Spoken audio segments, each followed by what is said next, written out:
So it's Boxing Day here in England, and for Boxing Day my bristlenose catfish, that's the female on the right, and you can see the bristle nose of the male on the left hand side.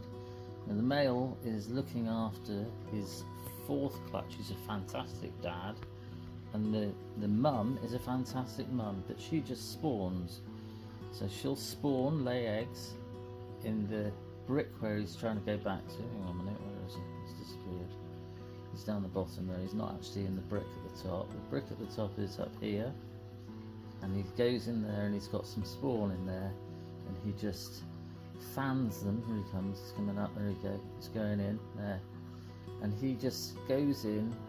The female spawns, lays her eggs, the male goes in and he fertilizes the eggs, and then he protects the eggs from any other fish in the tank. It just stops them going in to eat his eggs or their eggs, and then he'll stay in that brick hide where he'll fan fresh oxygenated water over the eggs, which will get the eggs to hatch.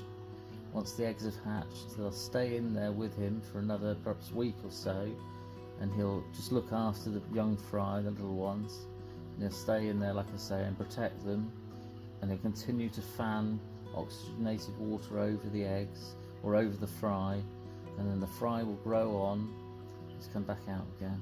And then the fry will come or grow on, and then eventually they'll leave the nest. Oh, he's just chased her off.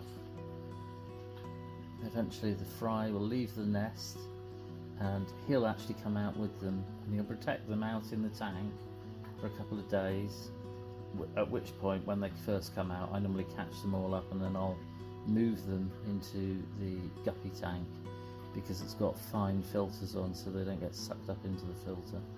If I leave them in the main tank, then they'll get sucked into the filter, in which case they'll probably die in the filter, or if they survive, they won't survive for very long. Anyway, he's back on the courgette. Both the male and the female bristlenose will eat courgette and other vegetables, green beans, things that I give them. And I put them on like a hook and it sinks to the bottom, and there's a bit there with the male on it. The other fish will eat it as well, so the keyhole cichlids and the barbs, they'll all eat it as well. Let's go along here, there's the female. But I also give them a mixed diet. If you look at my other videos, I give them a mixed diet of all different things: dry, pellets, powder, all sorts of things, and that goes into the tank once in the morning and once at night, and then they feed on that, but all the fish will eat that as well, and that's what keeps them going. I just thought I'd bring you along, show you the courgette, show you the male and the female bristlenose catfish and how well they're doing. Like I say, he's looking after his fourth clutch of eggs. There's some of the second clutch swimming free in this tank, and there's perhaps one or two of the first clutch as well, but they're quite big now.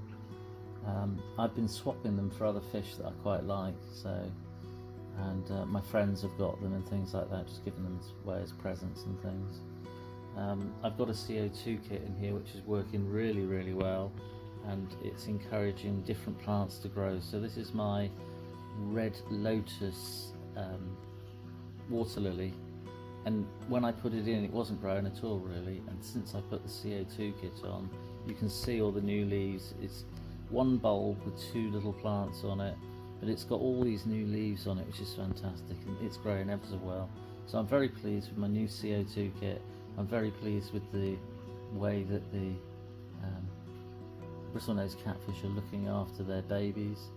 You can see here there's a couple of keyhole cichlids, and there's one of them, that one there, that one's called Dora, and he by the looks of things is he's displaying at this one over here, which I presume is a female, and the females, there's two of them, and they're called Louis and Theroux. Went for door themed things. And then there's three little youngster keyhole cichlids as well, but I'm hoping that in the summertime I can breed them in my indoor outdoor ponds in the polytunnel. So I just thought I'd bring you along, do a little update on courgette for the bristlenose and for the other fish and what they eat and what they do. Cheers.